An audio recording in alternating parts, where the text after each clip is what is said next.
नाजरीन आदाब, आज मैं आपकी खिदमत में हाजिर हुई हूँ ताकि हाया सोफिया के बारे में चंद बातें शेयर कर सकूं। मुझे अक्टूबर 2019 में ये इत्तफाक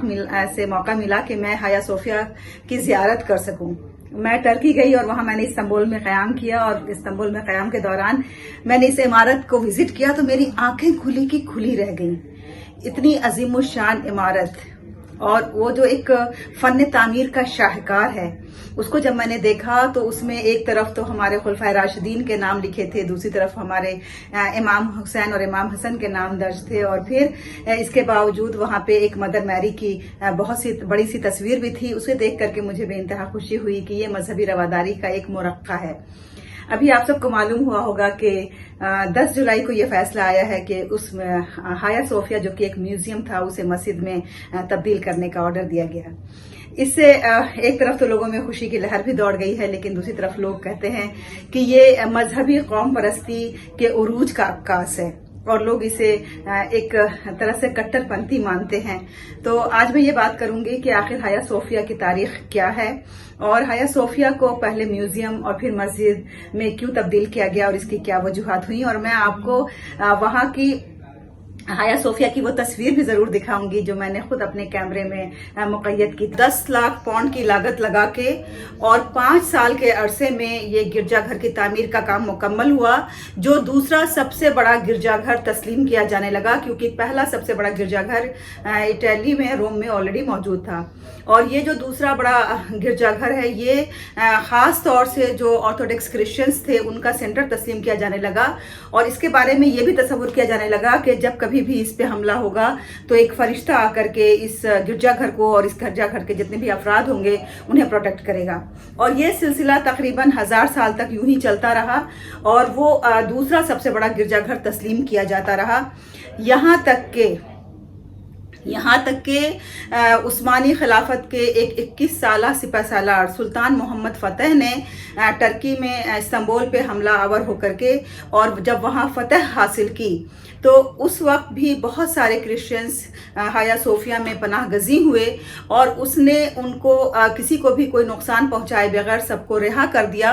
और इस इमारत को हाया सोफिया को रकम दे करके, कीमत दे करके ख़रीदी और इसे मस्जिद के तौर पे इस्तेमाल करने के लिए खोल दिया और ख़ुद वहाँ पे जुमा की नमाज भी अदा कराई, इमामत भी की। उसके बाद से ये सिलसिला जारी रहा और ये हाया सोफिया एक मस्जिद के तौर पे ही इस्तेमाल, ये बिल्डिंग इस्तेमाल की जाती रही और इसमें लोग बराबर नमाज अदा करते रहे। और ये सिलसिला कब तक जारी रहा? ये सिलसिला 1834 में जब मुस्तफ़ा कमाल अतातुर्क ने एक जदीद तुर्की की बुनियाद डालने का ख्वाब देखा तो उन्होंने फिर सेकुलरिज्म को अपनाते हुए इस मस्जिद को एक म्यूज़ियम में तब्दील कर दिया।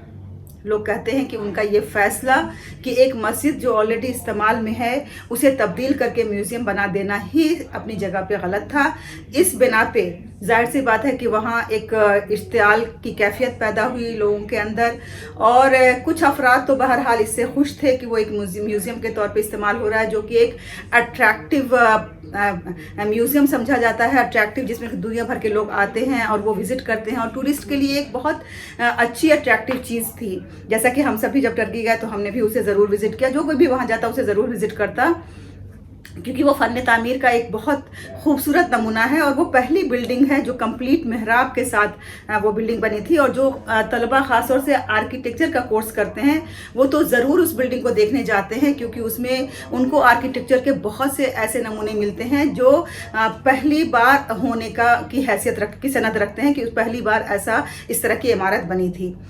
तो बहरहाल अब जब ये सिलसिला वहाँ चलता रहा, टर्की में लोग इसकी मुखालफत करते रहे कि आखिर इसे म्यूज़ियम क्यों बनाया गया जब ये मस्जिद के तौर पे इस्तेमाल हो रही थी ये इमारत।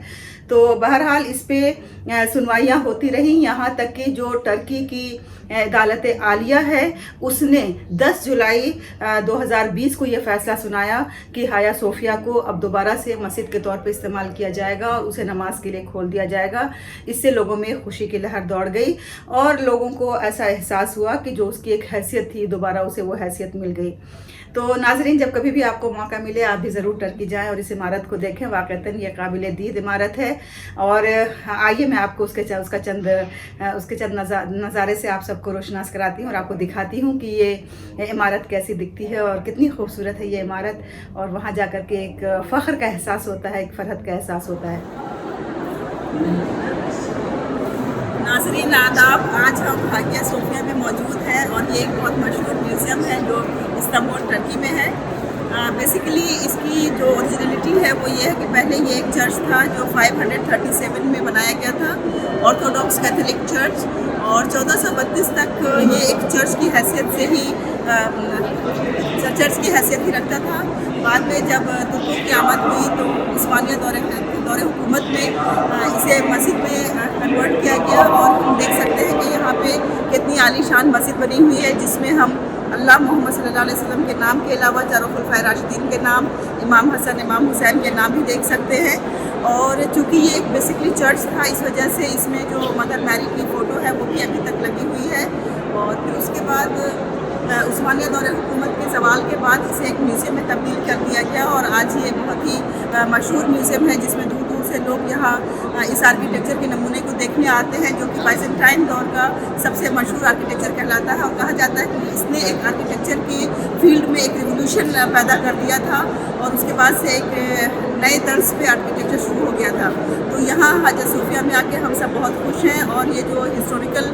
پیس ہمیں دیکھنے کو ملا ہے یہ ایک بہت ہی شاندار پیس ہے، اور میں آپ سب سے ریکویسٹ کرتی ہوں جب بھی آپ ترکی اور استنبول آئیں تو ضرور حاجیہ صوفیہ وزٹ کریں۔ بہت بہت شکریہ۔ تو یہ ہے مختصر سی بات حاجیہ صوفیہ کے بارے میں، اور انشاءاللہ اور تفصیل سے اس کے بارے میں ہم آپ کو بتائیں گے اپنی اگلی ویڈیو میں۔ تب تک آپ اپنا ڈھیر سارا خیال رکھیں، اور اگر آپ نے ہمارے چینل کو سبسکرائب نہیں کیا ہے تو آج ہی آپ کر لیں، تاکہ آپ کو ہم نئی معلومات آپ کو مہیا کراتے رہیں، اور آپ کو اسی طرح کے ویڈیوز سے آپ کے جانکاری میں اضافہ کرتے رہیں۔ اپنا رکھیں ڈھیر سارا خیال۔ اللہ حافظ۔